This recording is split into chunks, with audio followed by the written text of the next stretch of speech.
Notre corps est construit à partir d'une cellule unique. Il est composé de milliers de milliards de cellules qui se renouvellent sans cesse.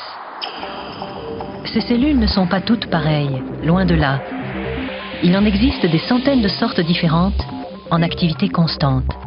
Elles produisent toutes les protéines indispensables au fonctionnement de notre corps. Par exemple, dans notre peau, les cellules produisent la mélanine, les protéines qui participent à la pigmentation. Elles se renouvellent environ toutes les 3 semaines selon les régions du corps.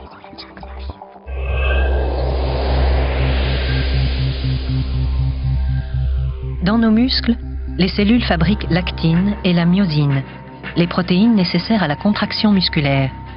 Elles ne se renouvellent qu'en cas de besoin, lors de lésions par exemple.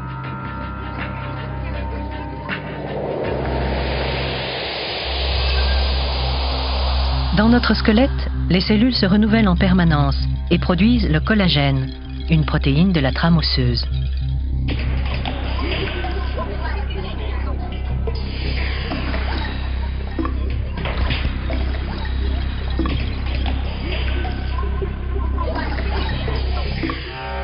Dans notre sang, 2 millions de globules rouges naissent et meurent chaque seconde. Ils vivent 4 mois en moyenne et sont remplis d'hémoglobine, les protéines qui transportent l'oxygène et le gaz carbonique.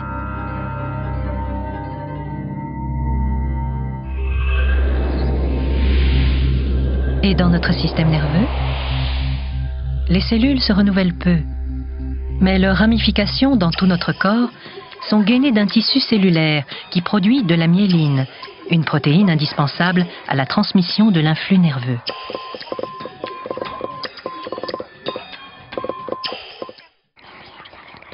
Mais où et comment sont fabriquées ces protéines? Là, dans nos cellules. Une cellule, c'est un noyau, entouré d'un cytoplasme. C'est dans le cytoplasme que sont fabriquées les protéines. Et c'est là, au cœur du noyau, que se trouve leur plan de fabrication, dans les filaments d'ADN qui constituent nos chromosomes. Mais comme l'ADN ne sort jamais du noyau, la machinerie cellulaire va devoir en faire une copie et l'amener dans le cytoplasme pour créer les protéines. C'est ce moment particulier de la vie de la cellule que nous allons vous montrer. Voici la protéine de notre histoire. Elle est donc fabriquée dans la cellule, dans le cytoplasme. Et elle est souvent représentée comme un collier de perles replié sur lui-même.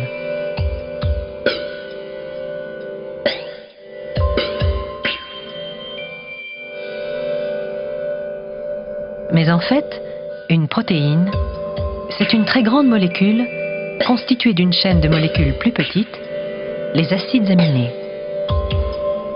Et un acide aminé, c'est un assemblage d'atomes. C'est le matériau de base de la protéine.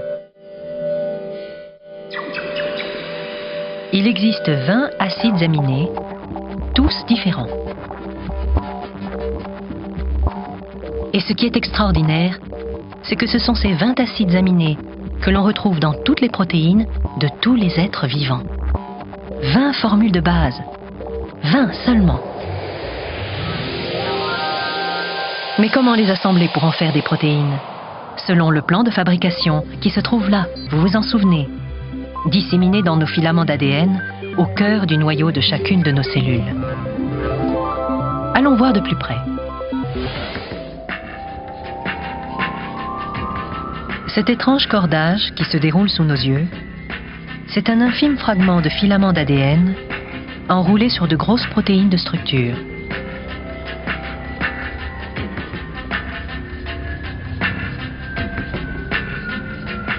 Approchons-nous encore. Enfin, l'ADN. La célèbre double hélice, constituée de 2 brins, formés par des centaines de millions de petites molécules désignées par 4 lettres, ATCG, adénine, thymine, cytosine, guanine, les nucléotides. Toujours associés par paires, les A toujours avec les T, les C toujours avec les G. Le plan de fabrication de notre protéine est inscrit là, sur une portion de ce brin d'ADN, autrement dit un gène, qu'il va falloir copier.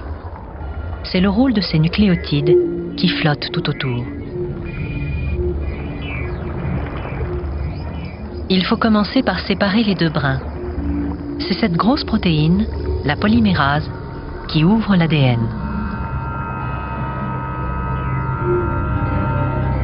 Les nucléotides flottants vont former un nouveau brin, en prenant l'empreinte d'un des brins de l'ADN existant.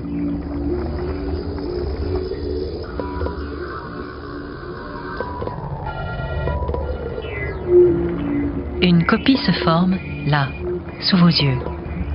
Mais comment? Eh bien, sur chaque G du brin à copier, vient se placer son nucléotide complémentaire, C. Sur chaque T, son A. Sur chaque C, son G.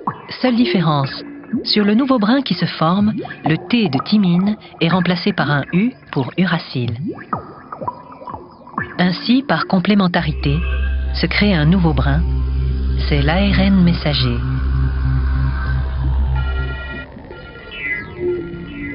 Il se replie sur lui-même. Puis il se débarrasse de certaines séquences en formant des boucles qu'il rejette. Le plan de fabrication se précise.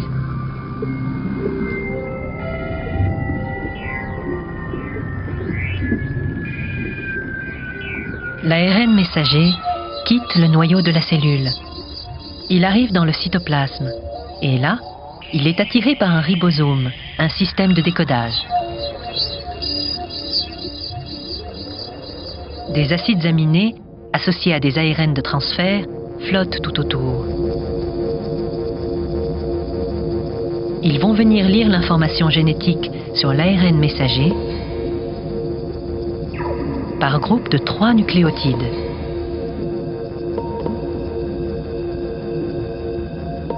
Lorsque les ARN de transfert décodent l'ARN messager, les acides aminés se détachent et s'associent entre eux.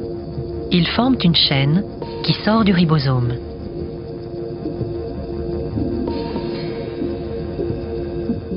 Petit à petit, la chaîne s'enroule. C'est la naissance d'une protéine. Grâce à ce mécanisme, reproduit à des milliers de milliards d'exemplaires, nous produisons à chaque instant toutes les protéines indispensables à la vie.